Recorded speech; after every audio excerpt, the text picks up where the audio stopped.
Hey everyone, Gabriel here, and in this video I'm going to be going over everything that you need to know about Instagram influencers in 2019 for dropshipping and e-commerce. So I'm going to be going over the pros and cons, I'm going to be going over what type of content you should use, how to find good Instagram influencer pages, and pretty much covering everything that you need to know.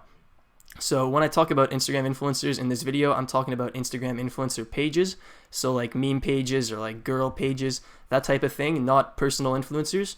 Personal influencers are also really valuable when you're doing dropshipping and e-commerce, but I'm going to be saving that for another video. So for this video, I'm just talking about Instagram influencer pages. Okay, so first off, I'm going to go a little bit into the pros and cons of using Instagram influencer pages versus other marketing strategies such as Facebook ads. So the first pro is that you usually get more reach for the same price versus Facebook ads. So since Facebook ads is a bidding system, the CPM is going to be exactly where big companies are able to pay. So basically what I'm trying to say is it's cheaper to run ads on Instagram influencers versus a bidding system like Facebook ads. Another thing is you also have a fixed price with these Instagram influencer posts, and your post can go viral. So sometimes you'll pay say like $50, but your post will do really well. It'll go on the explore page and you'll get say like $5,000 worth of advertising with just that post. So that's what I mean with fixed price. Another big pro is that you can run ads that would be disapproved on Facebook. So this is really a big point here. If you have been in the teeth whitening niche or weight loss niche, you know that Facebook ads will not let you run ads with before and afters or ads that that project a perfect body or anything like that. And these types of ads you will be able to run on Instagram influencer pages, right? Because there's no approval process besides the owner of the account just looking at your content and saying, okay, that's good. So you're able to run, if you want to run just before and after results for like a teeth whitening product, you can do that no problem with Instagram influencers, and you would never be able to do that on Facebook ads. All right, now for the cons of Instagram influencers. So number one is that it's hard to manage. So when your main traffic strategy is Instagram influencers, you'll need to constantly schedule new posts, keep track of the posts that you already scheduled, communicate with all the pages that you're working with, and constantly reach out to new pages. So it is a lot of work versus something like Facebook ads, where you can just create new ad sets and let them run, right? So it's hard to manage. Another con is that it's extremely competitive, and I know this from experience. So if you start promoting a product on Instagram influencers and it's doing really well, you won't have that market to yourself for a very long time, since there's a ton of dropshippers now who market exclusively using Instagram influencers because of how easy it is. And every time they see people running ads with a new product, they're gonna immediately copy that ad and make their own version of your store, and then they're going to start running the exact same ads, and there's pretty much nothing you can do to differentiate yourself from these competitors if you're just dropshipping, right? Because there's no branding involved. They can just copy your content. So if you're running ads on Instagram influencers, you can expect that people will be copying your store and your ads, and it's going to get really competitive. So I tend I use Instagram influencers to test products, but I tend to want to stay away from it over the long term, because I know that if I stay promoting with Instagram influencers for a very long time, I'm going to have a ton of people who are copying my funnel. Another pretty big con of Instagram influencers is that you don't really have any analytics. So if you're running just one promotion a day, this isn't a really big problem because you know how much you spent on that promotion, and then you can see how many sales you got on your store and you can calculate your return on investment. However, if you're running many promotions in one day, so say you're running 5 different Instagram ads, you won't be able to know which one drove the traffic to your website, which one drove the sales. All you'll be able to do is just see how much you spent total on ads and how much in sales you generated total on your website. So overall, to sum up the pros and cons, I definitely recommend using Instagram influencers if you're just getting started out. It's a great way to test new products and scale a brand new store to 4 or 5 figures. However, in the long run, if you want to make consistent profits long term with your dropshipping store, I would recommend staying away from it and focusing more on something like Facebook ads, where there's a little bit less competition in terms of people just straight up copying your store and copying your ads. All right, now I want to quickly talk about the 3 main methods that I use to find Instagram influencer pages to promote on. So number one is the obvious one. It's the explore page. So you obviously want to promote on pages that hit the explore page often. The explore page is what allows a post to go viral on Instagram. If Instagram's algorithm sees that a post is doing well, they're going to start showing it to more people in the explore page, and that's what can create a viral effect. So naturally, it's a good place to search for good influencer pages in the explore page. So you can just go on your Instagram account, go to the explore page, start looking at different pages that are doing really well in terms of activity, and find pages that would be suitable for your audience. So if you're selling a product that's a little bit more kind of niche, a good way to find influencer pages is to look for keywords related to your niche. So if you're selling, say, like fishing gear, you could look up fishing, and then that way you could find some of the top fishing pages on Instagram. And then based on their engagement and activity, you could find some good pages to promote on. So once you found a couple pages that you're promoting on and it's doing well, another good way to find more similar pages is just to go on that profile of the page that you're already promoting on, and then just press this arrow next to the follow button, and it'll give you some suggestions that are related to that page. So this is a really good way to find more pages if you've already got a couple that are doing well. Alright, so now I want to talk a little bit about how I determine if a certain page is a good influencer or not. So the number one way you can tell is with video views and likes. However, I don't recommend basing your opinion based on that, because people buy fake video views and fake likes all the time on Instagram. They cost a fraction of a penny, so it's really not a reliable way to tell if it's a good influencer. So I would almost disregard the number of views and the number of likes, just because of, like I mentioned, it's easy to buy them and to fake those metrics. So one of the really good ways that you can tell is by the comment engagement on their posts. So a ton of pages, you'll see like comments section spammed with like, wow, great, keep up the great content. And those are just bot comments. So you know that if a page is using a ton of bot comments, they probably don't have really great natural engagement. My personal favorite method to tell if it's a good influencer or not is looking at the comments, but also looking at the number of likes on the comments. So if you have a really active page, you'll have comments that have upwards of like 500 likes, even sometimes way more than that. And that's a really, really good way to tell if a certain page is active or not, because comment likes are hard to fake versus something like just post likes. It's pretty hard to fake comment likes. So if you've got a page like this is just a screenshot that I pulled up from my phone, and you can see every single comment at the top has like, this one has 771 likes, this one has 591 likes, and then all the comments, they have a bunch of like replies and stuff. So this tells you that this is there's a ton of people engaging with this page. So if you see a page like this where there's a ton of top comments, and the comment section is just flooded with real comments that are related to the subject of the post, that tells you that it's a good Instagram influencer page to advertise on. So this is my number one method for telling if it's a good page or not. Another tip that I wanted to share with you guys is once you start buying some ads on Instagram, you'll get a ton of DMs from Instagram influencer pages who want to sell you ads.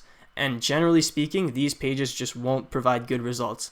And that's because if they're the ones who are reaching out to you and asking to sell ads, that means that no one is actually buying ads from them regularly. And that kind of speaks for itself, right? So if they need to reach out to you and sell you ads, they probably don't have a lot of business, and that's probably because their page isn't really good to advertise on. So if you have a really good Instagram influencer page, they're almost never going to reach out to you first. You're the one who's going to have to reach out to them, and it's probably going to be hard for you to get a reply, because they already have a lot of people doing business with them. They don't need more people to do business with them, because it's already a known fact that they have a good page to advertise on. So I hope that makes sense. Alright, so next I want to talk a little bit about what type of content you should use on Instagram influencer pages. So the goal when you're advertising on these Instagram influencer pages is that you want to make your post fit in with the other content. You don't want it to stand out as an ad. You kind of want to blend into the style of the page. So if the page always has posts with like text on top, like meme style, then your ad should have that same style. It should be kind of like a meme style post.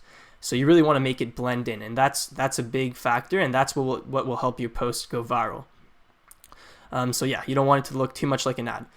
Make text posts with InShot. So InShot is an iPhone, Android app that you can use, and it makes it really easy to just add text to the top of a post on Instagram. So if you've been on Instagram before, that's a really common thing to do. They have like a video or an image, and then they write text on top, and most people make those posts with InShot. So I recommend using InShot to make your ads.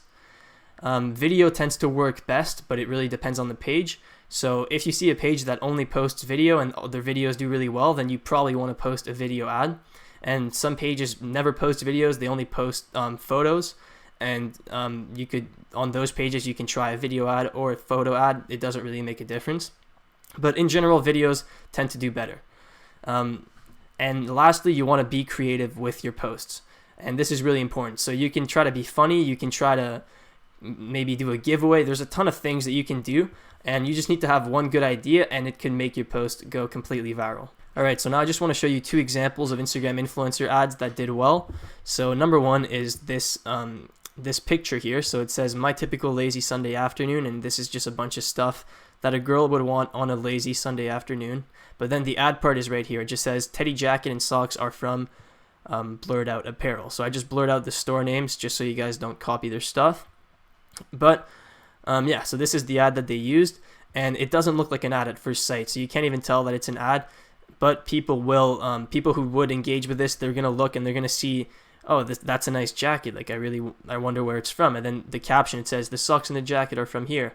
And so it doesn't need to be like an in-your-face type of ad. If you do like a low-key ad like this, first of all, it's going to be much cheaper when you're buying these ads, right? Because you can negotiate with the page. You can say like, yeah, my content isn't spammy. It'll fit right in. And they won't mind posting something like this, right? So you can get really, really cheap ads. And number two, it's much more likely to go viral because people can't tell that it's an ad and they're going to engage with it more.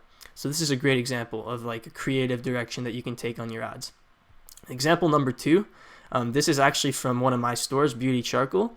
So this is an ad that we ran. I blurred out the page that we ran it on because I just for my own privacy. But this is the ad that we ran, and as you can see, there's a ton of comments, a ton of engagement. So I did well. I got 133,000 views, and I know that these are real views because I've been working with this influencer a while. And yeah, and this is just a very simple ad. It's just a video of a girl using a product, and we made it with InShot. So this is InShot, what I was telling you about. And we just put a little text, I have to try this. And that just kind of makes it seem a little bit less like an ad. So once you start seeing this, people notice right away that it's an ad, but they won't notice until they click on the ad, if you know what I mean. So I'll just show you the video that we used for this ad so you can get an idea of what type of content works well. So this is the original video that we used in that ad. So I'm just going to show you now. It's a really simple video. It's just this girl using our product. So overall, I think this video probably cost us like $200 to make. So we sent the product to this girl and we paid her $200 to make this video and share it on her page. And then, so just the fact that she shared it on her page, that already generated sales for us. But then we were able to reuse the video and post it on our own page and then make an ad with it for Instagram influencer pages and then just keep running it. So it's a really good investment to make, to just send products to a few models to get some videos made. All right, so now for the caption for your Instagram influencer ads. I get a lot of questions about this. What type of caption should I use? And personally, I don't think caption matters that much. What matters the most is your video or your photo that you're using as your ad. Your caption is just kind of like secondary because the caption is not what grabs the attention of your audience. It's the video or the photo. So your caption is important, but it should really just indicate how the audience can go and purchase your product. So this is what I would use as a caption for an Instagram influencer ad. Just something like @beautycharcoal is the best way to whiten your teeth naturally. Get it while it's still 50% off plus free shipping. Link in bio @beautycharcoal. Something that simple, and you don't need to overthink it, and it should work fine. Alright, so before I end this video, I have just a few more tips that I want to share with you guys. So number one, when you're first reaching out to a page and you're just about to set up a deal, what I like to do is offer 30% less than what they're saying, and say that you'll work out a bulk deal if the first post does well. So this lets them know that you're interested in buying a bulk deal, which means multiple posts at once, and it lets them know that you want the post to do well, right? So when you say this, they're gonna put extra effort into making this post do well, and like it's a win-win. You'll get the post for cheaper and it'll do well. Another tip is that you want to negotiate bulk deals with all the pages that you're promoting on frequently. So if you're posting every day on a certain page and you keep sending money every day, you keep renewing every day, this is a big waste of time. You can just pay for like 5 posts up front. You can negotiate a cheaper rate per post that way, and then they're just going to post every day without you having to remind them. So it'll save a lot of time and it's easier to manage if you work with bulk deals. Another thing is that you want to keep track of all your promos in a spreadsheet. So this will really be helpful if you're trying to scale your promos. Once you've got a lot of promos, it's really easy to lose track. And so what I like to do is I just have a spreadsheet. I have like the name of the page, how many posts I've got, like any notes if I need them, and then like a little checkbox if they posted it or not. And so this will really make it easier to keep track of your promos. Another thing is that you want to ask for a screenshot of post insights when they take the post down. This is the closest thing you'll get to analytics. Like I mentioned, you don't really get real analytics when you do Instagram influencer marketing. So just ask for a screenshot of the post insights, and this will show you the amount of impressions it got, the amount of saves, the amount of comments, and a lot of important metrics. Another thing is the best time to post is usually around 3 to 4 p.m. Eastern, so that's when you should book your promos for. And lastly, you want to have multiple different ads, and this is a big point here. I see a lot of people, they just have one ad and they just keep posting it like over months, and this could still work, but ad fatigue will take over, so people will get tired of seeing your ad and it won't do well anymore, and it just probably won't ever go viral either. If you have different ads and if you keep creating new content, it's much more likely that your ads are going to go viral, and it'll do a lot better. Alright, so that pretty much sums it up for this video on Instagram influencers in 2019. If you guys found this video useful, please leave a like and subscribe. I would really appreciate it. And yeah, that's pretty much it. I'll see you guys.